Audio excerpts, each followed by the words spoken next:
22 जुलाई 1947 को दिल्ली के constitution hall में संविधान सभा के सदस्यों की मीटिंग थी।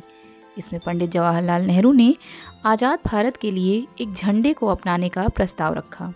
मीटिंग में इस बारे में गहन चर्चा हुई और फैसला लिया गया कि केसरिया, सफ़ेद और हरे रंग वाले झंडे को ही कुछ बदलावों के साथ आज़ाद भारत का झंडा बनाया जाए।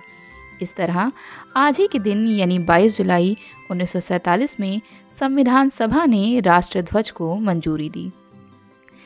भारत के वर्तमान राष्ट्रध्वज को बनाने का श्रेय स्वतंत्रता संग्राम सेनानी पिंगली वेंकैया को जाता है। वेंकैया के बनाए ध्वज में लाल और हरे रंग की पट्टियां थीं, जो भारत के दो प्रमुख धर्मों का प्रतिनिधित्व करती थीं। 1921 में पिंगली जब इसे लेकर गांधी जी के पास गए तो उन्होंने ध्वज में एक सफ़ेद रंग और चरखे को भी लगाने की सलाह दी।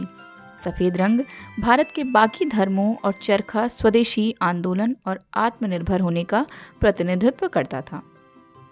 1923 में नागपुर में एक शांतिपूर्ण विरोध प्रदर्शन के दौरान हजारों लोगों ने इस ध्वज को अपने हाथों में थाम रखा था। सुभाष चंद्र बोस ने भी दूसरे विश्व युद्ध के दौरान इस ध्वज का इस्तेमाल किया था। हालांकि ध्वज के रंगों को धर्म से जोड़ने पर विवाद भी हुआ। कई लोग इसमें चरखे की जगह गदा भी जोड़ने की मांग करने लगे, तो कई लोग झंडे में एक और गेरुआ रंग जोड़ने की मांग करने लगे। सिखों ने भी मांग की कि या तो ध्वज में पीला रंग जोड़ा जाए या सभी तरह के धार्मिक प्रतीकों को हटाया जाए। 1931 में कांग्रेस ने इस ध्वज को अपने आधिकारिक ध्वज के तौर पर मान्यता दे दी। जब देश की आज़ादी की घोषणा हुई तो भारतीयों के सामने एक सवाल ये भी था कि आज़ाद भारत का ध्वज कैसा होगा।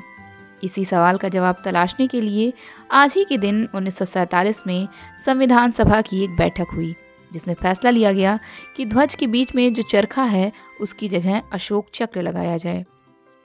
आज़ादी के बाद भारत एक धर्मनिरपेक्ष राष्ट्र बना, लिहाजा ध्वज के रंगों की धर्म के आधार पर व्याख्या को भी बदला गया। कहा गया कि इसके रंगों का धर्मों से कोई लेना देना नहीं है।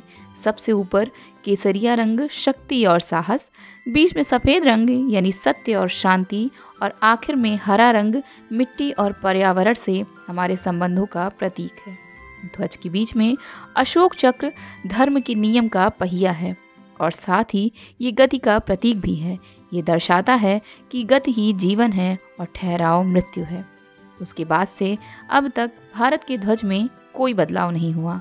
हालांकि भारत के नागरिकों को राष्ट्रीय पर्व के अलावा किसी भी दिन अपने घर और दुकानों में राष्ट्रीय ध्वज फहराने की छूट नहीं थी। 2002 में इंडियन फ्लैग कोड में बदलाव किए गए। आज हर भारतीय नागरिक किसी भी दिन अपने घर, दुकान, फैक्ट्री, ऑफिस, स्कूल में सम्मान के साथ राष्ट्रीय ध्वज फहरा सकता है।